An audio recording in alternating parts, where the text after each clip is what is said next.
Hey everybody! This is my first time doing a YouTube live, so bear with me. I hope that everything is set up okay and you can hear me and everything works, and if not, we'll try it again another time. So, if you don't know me, my name is Delight. That is my real name. It's on my birth certificate. My mom picked it out for me. And 3 fun facts about me before we dive into some of the Q&A stuff. Number 1, I live in Montana. This is my Montana shirt. We have 1 area code for the entire state. It's 406. So if you ever see that, now you know. So I live in Montana. I have my own house. I live by myself right now. It's super fun. I've only had this house for less than a year. And I have a dog named Gus who is right over here. I was debating letting him be free for this so he might make a little cameo in the video, because when he's been on my YouTube channel before, I get a lot of comments about him, but I decided he can get a little over boisterous, and since I'm live, he is in his crate right here. So you could hear him snoring at some point because he thinks I'm just that boring. So he is a Beagle mixed with King Charles Cavalier Spaniel, which is actually called a Beaglier. So that is what Gus is. I have a yarn unboxing video on this channel where he has made a cameo and people have been asking. So that is what Gus is. So I have a few questions that came in from folks who are on my email list. So if you like this video and you would like to ask me a question, you can subscribe down below in the description box. There's a link to get on my email list, and you can get a free pattern as well. And then the next time I'm going to make one of these videos, I'll email everybody on the list and give them the first chance to submit a question for me. So first question comes from Candy from South Carolina. She is just getting started selling online, and her question was, do you have to be well stocked with merchandise, or can you get started by doing made to order? So I'm assuming she's selling crochet stuff, handmade, and she's wondering how to get started. So, first, actually, let me just go back to my drink for today. I've got Rooibos tea. It's roseberry Rooibos tea. I hope I'm saying that right. Rooibos, R-O-O-I-B-O-S. It's herbal tea. It's really good, and I need some right now. All right, so back to Candy's question. Do you have to be well stocked to start selling handmade crochet stuff online, or do you need to, or can you do made to order? And I think it's fine to start with made to order. I just sold 2 hats last week. I actually don't sell a lot of physical items. I sell more patterns, way more patterns in my Etsy shop. But I have a listing on my Etsy shop for a made to order gray men's beanie, and had 2 people buy that, and I have it set up so it says it will ship in 1 to 2 weeks. So that gives me, you know, I'm only making a beanie. It takes me an hour and a half, 2 hours maybe tops. So I have it set up so they know that it's made to order, and it's going to be arriving, or I'm going to be shipping within 1 to 2 weeks. So I'm not like stressed, like panicking and then staying up late trying to crochet it. And I have that just very clear in the description. It's even in the title of the listing. It says made to order, so people understand that, and I think people appreciate that. I think it's actually kind of a nice perk when they can think like, oh, this person just like sat down and made this just for me. It's actually kind of cool if they're planned ahead enough to wait a little while to get it. So I think that is a totally fine way to start. And that's what I would do as you get going. And then you also don't want to crochet a whole bunch of stock and not sell it, because you don't always know what people are going to want to buy. Like I have a lot of hats that I've crocheted and I've taken them to different markets and stuff, and nobody has bought them. Uh-oh. Well, hold on. Look who broke out of his crate and made a little cameo anyway. Gus. Are you a naughty dog? Are you naughty? Let's see what he'll do. Let's see if he'll sit here like a good boy. That's so funny. He's kind of learned how to open the door to his crate if I don't get it shut just right. Anyway, okay, so I think we're moving on from that question. I think it's fine to do made to order and find out what people like make sure that you've got it down, and then you can make a bunch of those things. Like maybe people buy my gray beanie, but they also buy my black one, but they don't really buy a red one. Like people like to buy just really plain colors, and I'm like, oh, let's make this beautiful red like this yarn. Nope, nobody wants that. So it's a good thing I didn't go make like 20 red beanies, you know? So I think it's smart to start with made to order. Next question is from Heather, and also Shelly kind of asked a similar question here, wanting to know about life on a Montana ranch. So full disclosure, I do not currently live on the ranch right now.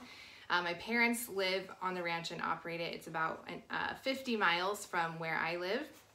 I did grow up on the ranch my first 18 years of life. And I do go back. I actually help them with their computer stuff and their admin and bookkeeping and payroll and things like that. So I do work for the ranch, but I don't work with the cows on a day-to-day basis. But so what is it like? I guess there's a lot of things I could share about it. I can just tell you that this time of year is October right now, and this is the time of year when we are doing preg testing for all the cows to see who is pregnant and who is going to be having calves for next year. And so it's a whole big ordeal, and actually tomorrow the vet is coming to preg test one of the herds, and I am going to the ranch to make lunch for him because we don't have any fancy catering or anything like that. We can't order pizza for delivery or anything like that. So we always make lunch for the vet when he comes to do the preg testing with the cattle. And my mom is out of town. She's a really good cook and she usually does that, but she's out of town, so I am gonna be doing it this time. And so that is kind of like a funny thing that I am getting used to again after living in the city. It's like, yes, we have to have this person come and check all our cows and see if they're pregnant or not, and then we have to feed them lunch, and we kind of like chat, and it's like very country. It should be nice. So hopefully I'll do okay cooking the lunch. It's actually gonna be pretty easy because my mom left some stuff for me, so I don't even have to do it from scratch, so it should be okay. Heather also asked, how does crochet help mental health? This is a good question. I think this deserves its own video at some point. But for me, I have had some struggles with both depression and anxiety in my life. Depression, I've kind of mastered at this point anyway. I haven't had a problem with it in about 3 or 4 years. But anxiety kind of just comes and goes, and I kind of feel like for me, anxiety is something that's always just gonna be something to a moving target almost. And so crochet for me personally, this is all I can say, is it really helps when I'm feeling anxious and my mind is like thinking too many thoughts and spinning out of control. It's just sitting down and crocheting something and feeling like I have control over this little beanie. And it's also almost like a meditation of like just doing the same stitch over and over and over and over and breathing. And if you're in a point in the project where you're counting the stitches, that's also very meditative because you're like 1, 2, 3, 4, 5, 1, 2, 3, 4, 5. And it kind of helps if you're, you know, in kind of a fight or flight, like anxiety mode. It just helps shift you out of that. And a good little trick along with that is sometimes I like to listen to an audiobook, usually something that's really light and funny, like a comedy, or I like to watch like a Netflix comedy special and sit and crochet, like when I'm in a really crummy mood or feeling anxious. I think that that's a really good combination for me, and I feel a lot better. So that's kind of a skim off the top for me of how crochet can help me with mental health. And then finally, we have another question from Heather. Oh wait, Heather asked 2 more. Heather asked a lot of questions. It was awesome. She said, what project do you recommend for a beginner? And the first thing I ever made was a scarf, and I just figured out how to do it myself. I've always been kind of like, I guess, a designer at heart, and I didn't even know what I was doing. I just, once I learned how to chain, and then I learned how to turn, and then I learned how to single crochet and turn and single crochet and around like this. I just made it, you know, about this wide, and then I made it as long as I thought it should be. And I had a scarf and I was so proud of myself. And it actually like turned out looking, I thought, pretty decent on my first shot. So that's a little bit longer. Another popular one, I think, is a washcloth. You can make washcloths are small, so you can have, you know, a quick win that way, if that could be a first project. And then she asked, have you ever thought about marketing classes through Craftsy/Blueprint? And possibly. I actually have kind of a connection with Blueprint. They're based out of Denver, where I used to live, and my friend is dating one of the guys who works there. So I actually, Blueprint, I used to be called Craftsy, they really helped inspire me to actually create my own patterns, like write down what I was doing and figure out how to read patterns and write it. So I still have a couple patterns listed on their site for sale. I don't know, I haven't really looked into what it would be like to teach a class on there, but I wouldn't be against it. It would be interesting. I actually have a box right in front of me right here of yarn that I ordered from Blueprint. And so stay tuned for a yarn unboxing of that coming soon. All right, a few more questions for today. So Carly O, she wants to talk about opening an Etsy shop. First steps, do you need a blog or website to go with it? So first steps to opening an Etsy shop, you have to set it up. I mean, so full disclosure, I opened my Etsy shop in 2011 and I haven't looked at exactly I'm sure it's different now, you know, the steps that you go through, but I would say actually the first thing I would recommend doing is learning about photography and working on getting your photos really nice of what you're going to be selling.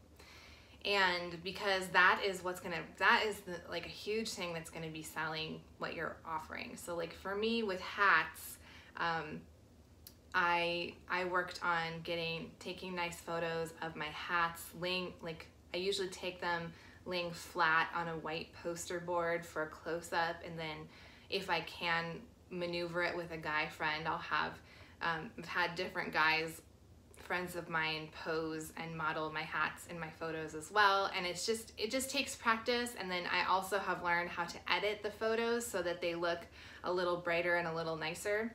And I think that, I mean, that is going to be a huge key to your success, aside from actually making the items, is taking nice photos of them. So I think that will be key, and I just learned what I know from practicing mostly and then reading some tips, you know, on blogs and different things. So that would be my first suggestion, is practice your photos, go for natural light, don't use a flash if possible, like as bright as possible, natural light, not direct sun though, if that makes sense. You can tell this is not something that I have taught other people to do before. So do you need a blog or website to go with your Etsy shop? I would say yes, because like in the long run, I opened my Etsy shop and I didn't have a blog for like 3 or 4 years after that.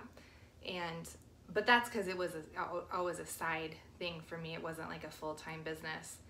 And I think yes, I think it's always good to have your own website, and I am actually in the process of posting my patterns on my website as well as Etsy, because when you haven't, like, you never know what's going to happen to Etsy.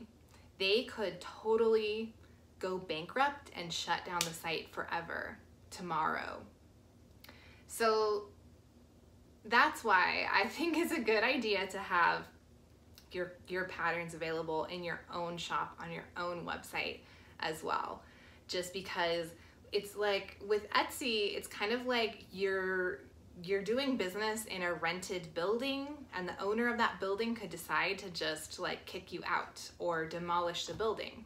But when you have your own website, it's like you have your little shop and you own the building that it's in. So if anybody demolishes the building, it'll be you.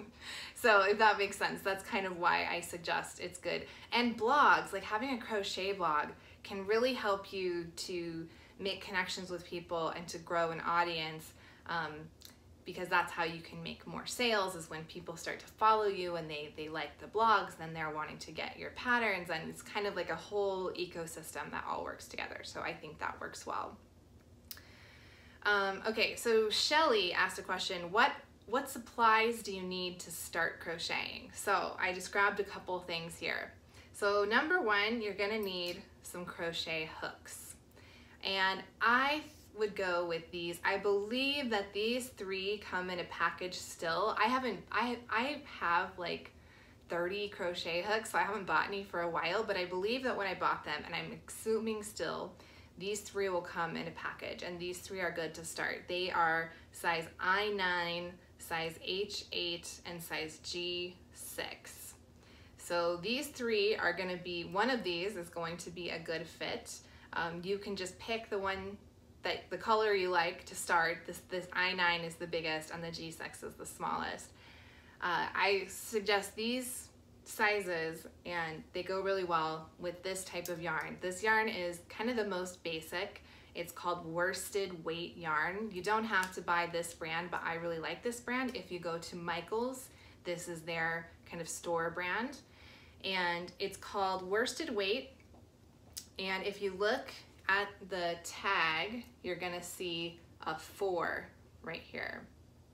And that's how you know it's the right size. This is like the most basic, just easy to maneuver. There's sizes that are the yarn's fatter than this and skinnier than this. It goes all the way from 1 to 6, and this is a 4, so it's right in the middle. And I think this is just the easiest. This yarn is made of acrylic as well, and it's going to be inexpensive because you're just starting out. In this box right in front of me, I have some upgrades to this worsted weight acrylic yarn because I really have been happy with it, and I've used this like inexpensive acrylic yarn for a long time, but I decided to start exploring some other fibers like alpaca and wool and different things. I don't even remember what's in this box, but unboxing video to come soon. But you don't need to do all that when you're first starting out. In fact, I would not recommend spending like $10 on a skein of alpaca yarn when you're a beginner. Just get the worsted weight acrylic. And I just dropped another thing I do suggest,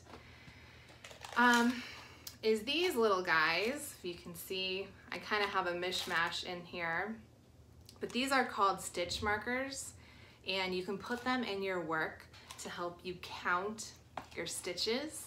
And they're really, really helpful. So I think as long as you're picking up yarn and hooks, I would recommend a stitch marker because it will just help you, like learning how to count your stitches is one of the hard things to begin with. And the stitch marker is gonna help you just keep track and like see what you're doing there. And then finally, the last thing you probably have around the house, you probably don't need to buy, is scissors. And you don't need to have these nice craft scissors, but these are just the ones I had sitting right here to show you. That's really all you need. And seriously, you can buy like a skein of yarn, this package of hooks, and those stitch markers for probably under, I'm guessing under $10. At least that's what it was last time I stocked up on those things. So crochet is awesome that way. It is such an inexpensive hobby. Until you start stocking your whole office with yarn and buying nice mohair, llama, alpaca, wool yarn, all that kind of stuff. Then it can get expensive if you want it to, if you want to let it. All right, couple more questions, 2 more questions. Second to last, we have tips and tricks for creating patterns. This is from Carlene. Let's see. Well, I can only think back to, I used to make a lot of hats. I probably made 100 hats with absolutely no, I made over 100 hats, probably 200 hats at least, with absolutely no pattern. Because I would just eyeball it, and I knew how to do it, and I would just do it.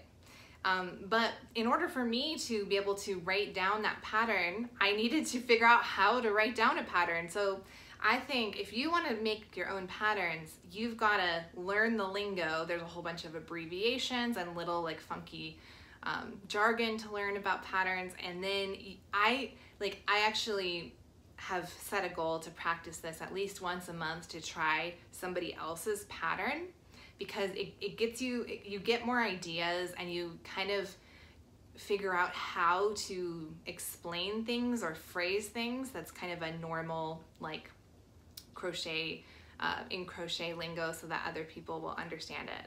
So I think, you know, making sure you know your pattern lingo and you've been trying other people's patterns to start learning like how to organize it and how like the sections, you know, there's always a supplies section, there's always a abbreviation section, and then there's like a notes section if there's extra little notes, and then there's like a full pattern section. So that's where I would start is start, you know, you're not going to copy other people's patterns, obviously, you're just going to look at them for inspiration. Kind of like if you're trying to cook a recipe, you might cook a couple versions of that recipe and then make it your own. Like I was born to be a designer because I can never stick to a recipe. Like every time I think this recipe looks good, I'm gonna follow the recipe. Every single time I put more of something or less of something else, or I run out of something and substitute. Like I can never just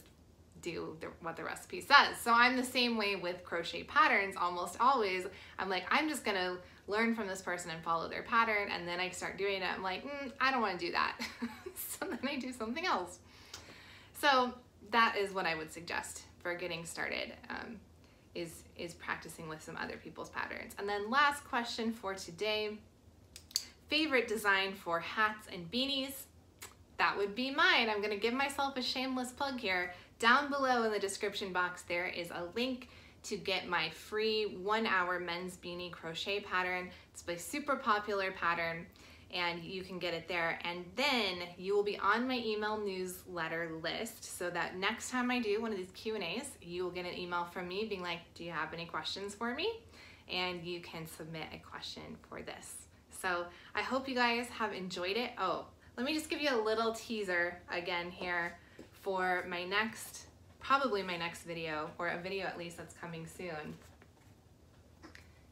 It's kind of a smaller box than I was expecting because it's heavy though. Like they really jam-packed some yarn in here. Like this is like a smaller and heavier box than I was expecting, but I just had a little splurge and got some new yarns from Blueprint, and I'm not gonna open this box until I film it. So you guys will be some of the first to see what's in there, and I'm excited. Like I said, I already gave you a hint that it's going to be a little more sophisticated and more interesting and varied types of yarn than just your basic worsted acrylic yarn. Although I think there is worsted acrylic in there too, because don't mess with something that's already working. So I hope you guys like this. If you did, leave me a comment and let me know, and I will continue making these in the future. It was kind of a fun time. So let's see if I know how to turn this thing off now. Do I? I can share. There we go. Yes. And okay, bye guys.